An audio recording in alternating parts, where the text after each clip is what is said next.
Welcome back to my channel, sports fans. Okay, let's get into this one right here. That's right, we're done with the 2000s. We are done with LeBron James 2000s. And we all know that we've been hearing still this madness about Michael Jordan's 90s was watered down with no proof except expansion that basically started in the 80s, right? So I'm going to ask you guys right now, when you look at this picture right here of some of the greatest players of all time to play in the 90s, and we'll get into some of these guys, who would you rather take? The 2010 guys, that competition that LeBron James faced, or would you rather take this competition in the 90s that Michael Jordan faced? Okay? And it's funny to me, strange to me, that these guys weren't saying we're done with the 90s in the 2000s. Why weren't they saying that? They only started to say this in the 2020's, right? And also, it's just funny that they would say this when this is not LeBron James' era. And the people who said we're done with the 90s, these are LeBron James fans, right? These people who dissed the 90s are LeBron James fans. Guess what? The 2020's is not LeBron James' era. It's not his era. So every time he loses in the 2020's or he won that bubble championship, they're trying to hype up the 2020's as something great. When in fact, it's not even better than the 2010's or the 2000's. It's not. The competition in the 2020's is not better than the 2010's or the 2000's. And that's not saying too much. All it does is give LeBron an excuse on why he keeps failing in the 2020's. Like, this competition is so great. Guys who are winning MVPs that don't even play defense. You could never imagine these guys winning MVPs in the 90s and they weren't good to great defenders and didn't make defensive teams. That just wouldn't be you just can't even imagine that. Like a Hakeem, like a Michael Jordan, like a Malone. These type of guys winning MVPs in the 90s, or your runner-ups, or the guys who was in the MVP race in the top 5. Go check them out. They were basically two-way players. I'm not trying to say all of them were the greatest two-way players, but they were two-way players. You got guys in this era winning MVPs and not even on a defensive team. So this video isn't to diss the 2020's at all. But it's just funny that these guys now say they're done with the 90s in the 2020's to try to protect LeBron James of why he's losing so much in the 2020's, and that the competition is so fierce and it gives him a reason to come back the next season, the next season, the next season. No, the competition ain't that good. Again, to me, these guys aren't good shooters. They got to spread out the floor, right? So they can somehow be wide open to shoot these threes. Swing the ball, pick and roll. A driver getting doubled so he can kick it out to a three-point guy. These are the guys who cannot create their own shots. I've seen very few. Maybe a Kyrie Irving. Maybe a Luka. Maybe a Jalen Brunson.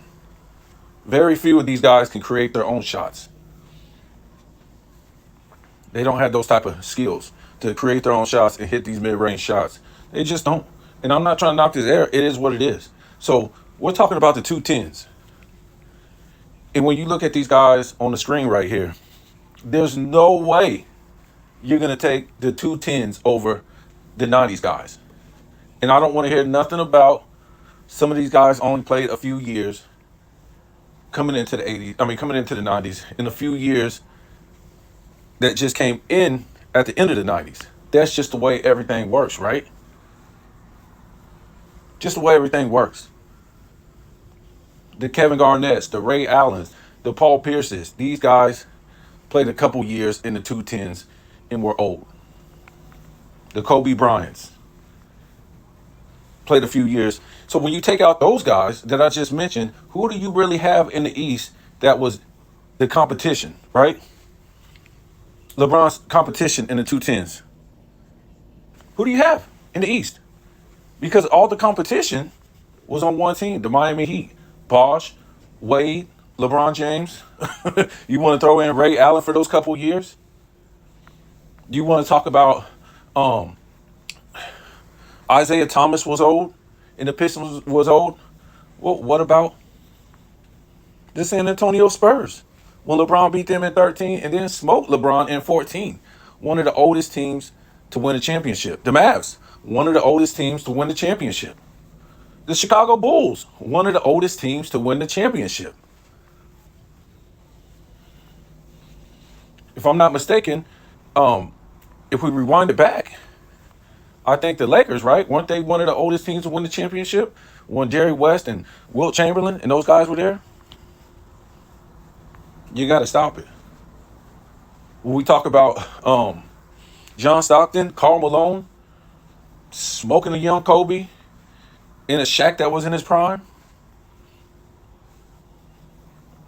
in a Gary Payton, in a Sean Kemp, in a David Robinson, in a Tim Duncan, all those guys were younger than John Stockton and Karl Malone and Jeff Hornacek, and I forget this guy's name, Carr. These guys came in the 80s. When we talk about the 90s, right? We talk about Magic, made 3 All-Star teams. I think Worthy made 3 All-Star teams. AC Green, I think he only made 1, but he played all through the 90s. Isaiah Thomas made like 3 All-Star teams in the 90s, 90, 91, 92. It might have been 93. And it was in the Eastern Conference Finals, going for a three-peat in 91 after they just won the championship in 90. Tell me about an old team. Tell me about an old team. You know what old teams possess? More skills and more fundamentals, and they've been there and done that. So when we look at this image right here, and ain't even all the great guys that played in the 90s that never made a Hall of Fame. We just couldn't put them all on here. So we got people like Penny Hardaway, Kobe, Bird. Now Bird is maybe one of the guys that I will make an exception for because he was hurt. I don't play that he was old stuff. The man was hurt. This goes back to what, 88? So this had nothing to do with Michael Jordan in the competition in the 90s. This guy was hurt in like 87, 88. Last championship they won, when was that? 80, 86 or something like that? So I will give an exception to Bird, even though he made the All-Star team, I think, all the way until 93. I don't think he played in 93, but he was playing in 90, 91, 92. He was still out there balling. So you have Penny Hardaway, Kobe, Bird, who is it? Clyde Drexler. I would even throw in Terry Porter, a great player that people sleep on. Mitch Richmond, Patrick Ewing, Reggie Miller, John Stockton, Shaq, Dikembe Mutombo. I think Reggie Miller's in here twice. I don't know why. Larry Johnson, David Robinson. I would even throw in Vinny Del Negro and Sean Elliott. Sean Elliott was a man. You better go watch that dude. You better go learn something about Sean Elliott. Primetime performer, shoot your lights out. And what's the guy's name? The little dude. He became a coach too. He was a point guard. I forget his name. He was real religious. I'll remember in a minute. He was a point guard for the Spurs. So you got Dikembe Mutombo, Karl Malone, Tim Duncan, Sean Kemp, which should be in the Hall of Fame. That's ridiculous. Another good, Hersey Hawkins. Wow, what a great shooter. He would enjoy this era of no defense, and you could just sit on the perimeter with no skills and just shoot threes. A guy like Hersey Hawkins, a guy like Def Left Shrimp. You just don't have to play no defense. You could just sit out there and wait for the ball to come to you, because when a guy is driving, he could just kick it out. That type of stuff. You don't have to contend for a rebound. Once the shot is put up, you can run back down to the other side of the court and start acting like you're defending whatever defense they play in this era. You don't have to crash the boards. These type of shooters, they would get off on this. Like I said, Magic Johnson, who was in the finals in '91, made 3 All-Stars, all NBAs in the '90s. Moses Malone, who seemed like he played forever. Tim Hardaway, who is this? I don't even know who that is. Oh, Ray Allen, Steve Nash, Chris Mullin, Dennis Rodman, Joe Dumars, Ben Wallace. Yes, Ben Wallace played in the '90s. Wake up. Gary Payton, Jason Kidd. Yes, Jason Kidd played in the '90s with Kevin Johnson. Kevin Johnson, Steve Nash, and Jason Kidd was all on the Phoenix team. They were all on the same team. It's incredible. It's incredible. Of course, Scottie Pippen. You could even throw in great guys like Horace Grant, even though he's not a Hall of Famer. Tony Kukoc. Man. Of course, Isaiah Thomas, Chris Webber, Alex English. Who is this? Eric Snow, Allen Iverson. I think I said Chris Webber. Charles Barkley. I think I got all these guys in the graphic. Kevin Garnett. Just different guys. This ain't even like all the guys. J.R. Ryder, these type of guys. Dan Marley. I'm trying to think of some more of these guys' names. Tom Chambers. I'm just trying to remember some of these teams. I got all the Rocket guys. Oh man, let me think. I mean, Dale Davis and Antonio Davis, they were good too. Man, so many good players. So Avery Johnson, that's who I was referring to. Man, this guy, I'm trying to tell you. These guys would, oof. Man, this guy hustles so much. If you ever seen this guy, I've never seen, as little as he was, nobody ever has talked mess about Avery Johnson. They talking crap about Muggsy Bogues. They won't talk crap about Avery Johnson. That dude would pick your pocket if your handles wasn't good. Who else? Glenn Rice. I want to think of another one too. I can't remember his name. He was a good spot-up shooter. He was like a Glenn Rice. Grant Hill was in there. Oh man, I can't remember this guy's name. He was like a Glenn Rice. I can't remember his name. He played for the Hawks. Oh. But what I'm trying to say is, you go get the guys from the 2010’s. That was LeBron's competition, and I will laugh right in your face. Right in your face. That's what I would do. There's no way I would take his 2010’s competition that was in the league at that time over these guys. And some of these guys played in the 2010’s, but they was trash. Some of these '90s players, I would not trash. They were really old. Even though Ray Allen helped save LeBron's legacy. So what do you guys think? That's why some of these guys that became great players and played in the 2000s, they played in the '90s. That's why they became great players. The '90s was tougher. So once they got to the 2000s, especially when they changed the defensive rules, where you couldn't hand check at all, or it was going to be called, because a lot of people say, oh man, they started that back in the '90s. Go look in the '90s, see how much they was hand checking. Today, it's a joke. The offensive guy is the defensive guy in the offensive guy. He comes down the lane, pushing and shoving, while the defender is just rendered helpless. If he does anything that the offensive player does, which is arm guard, push off, stiff arm, the defender is called for a foul. The defender can't do nothing. And the NBA really needs to change that rule. That defender is just like useless. He can't defend. And that's fine with me if you want to have these rules where defenders, can't put an arm arm barring you, can't hand check, and stuff like that. But when you're telling me the offensive player with the ball can do that, it's not right. I was watching some old school games in the 90's, and I'll tell you what, boy.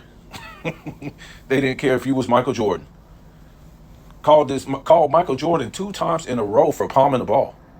2 times in a row down the floor. Called him for like a carry for putting the ball behind his back some type of way. Called him for a carry. They will call you for travels, carries, palming, everything in the 90's. They didn't care who you was. In this era, the whole crowd will be saying, he traveled. 20,000 people in the audience, and the ref just keeps going like nothing happened. It's ridiculous. These refs need to be fired. They're not real refs to me. Back in the days, you couldn't cry and moan and complain. They will call you for a tech real fast. You might be able to say, oh man, that's crazy, and you better get on. That's it. You can't follow them down the floor like LeBron James does, or be crying every time you get called for something. You couldn't do it. You just got back down on the other end of the floor and played defense. In the 90's, you did something wrong, you blew an assignment, you didn't play some type of defense, guess what? That coach will be all over you, calling you out on the sideline. When you came back to the sideline, he'd be scolding you then, telling you what's up. Guess what? What they do in this era? The coach will not say nothing to no players. Not saying he don't get mad, but he's forbidden to teach players what's going on. And to me, these aren't even real coaches to me. I keep saying that. No real coach runs the same offense as the next coach and every coach in the league. 4 guys sitting at the 3-point line. 1 guy drives in, and if he gets double, he kicks it out to the 3-point guy. It's the same offense. There's no Princeton. There's no triangle. What offense is this? It's the same play. Defense. Let me tell you what. And then the leaders of the team, they'll be all over you too if you messed up. Patrick Ewing would be on his teammate. Michael Jordan or Karl Malone or John Stockton or Charles Barkley or Hakeem or something like that. Magic Johnson. You didn't see it much that a team leader would be on a player, a teammate, because these guys were solid. You wasn't going to be in the starting lineup if you didn't play defense. Did you have to make a defensive team? No. But you could not be in that starting lineup in the 90's if you didn't play defense. You couldn't do it. You was wide open. You couldn't hit the mid-range. You weren't going to be in that starting lineup. You didn't have to be a mid-range king like Michael Jordan, but if you couldn't hit an open mid-range, you couldn't do it. Go watch the 90's. These dudes was killing it. Killing the mid-range. Then you had your 3-point specialists. Then you had your guys inside, your post players. So I'm not trying to diss the 2010's. I just don't think it was better than the 90's. When we think about all the guys that played in the 90's, there was nobody in the East. There was no great competition. Derrick Rose, I guess he was going to be the competition for years to come, and then he got hurt. Who else do we think about? Paul George? Psh, the baby Celtics that are in the finals now? No. Because after LeBron left Miami, he went and built another super team. So he went and played with the competition again. He didn't want to play against the competition. He wanted to play with the competition. He ran over there with Kyrie and brought Love. He saw what Love was doing. 3-time All-Star already, 3-time All-NBA, 3-point contest winner, and a rebound leader. Wow. Could you imagine? Could you imagine Jordan just pulling somebody from another team that was another team's #1 franchise player in a top 5 pick that already was a 3-time All-NBA player, 3-time All-Star, rebound leader, and a 3-point specialist that won the 3-point contest? Woo, and was averaging 25 points and what was it, like 25 and 10? Oof. That's crazy. And then you got Kyrie, the so-called most skilled player of all time, that don't play no defense. And this was a problem with LeBron James getting these type of players. He traded defense for offense because he has so many shortcomings. He needs to get offensive players who can shoot, spread the floor out so he can drive, And then he's got these shooters that can shoot from outside. But he forgot one thing. Trying to play defense is not going to happen. So when it was time to defend, he was out of gas against great teams from the West. Those teams in the East was a joke. He could go ahead and beat them by outplaying them on offense. He didn't really need that much defense. Who else you had? DeMar DeFrozen. Really? Who was that East competition when he was with Miami or when he was with Cleveland? It's a joke. That's why I say the 2010's was a joke. Now, it was a little bit better in the West, but we think about the James Hardens on those teams. We think about the Chris Pauls. Who else? I'm leaving out the Warriors because we know what they was, but I'm just saying, where's the great competition? The great competition compared to the 90's, what was in the West? Because to me, I don't think that Cavs team would have ever beat that New York Knicks team that was in the East, in Jordan's East, that Jordan was going up against, or would have beat that Heat team with Alonzo Mourning, Tim Hardaway, Dan Marley, these type of guys. What about, like I said, the Pacers? They would not beat them. Reggie Miller, Rick Smith, Dell Davis, Antonio Davis, Travis Best, Mark Jackson, these type of guys. What about the Cavs? What about the Cavs in the early 2000s? Early 90's. Those guys had 3 All-Stars on their team: Nance, Mark Price, and Brad Daugherty. Where's Jordan's 3 All-Star players, or the Bulls' 3 All-Star players in the 90's?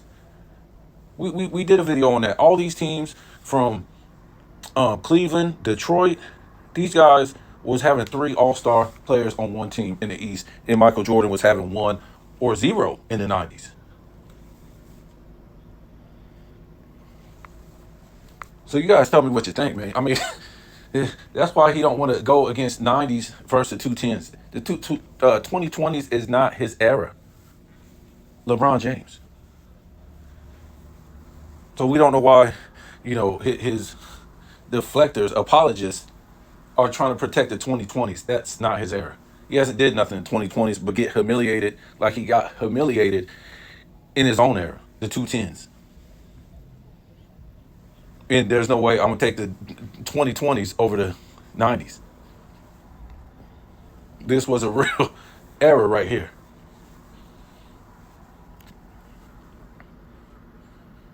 The golden era of basketball. Commercials, players, everything.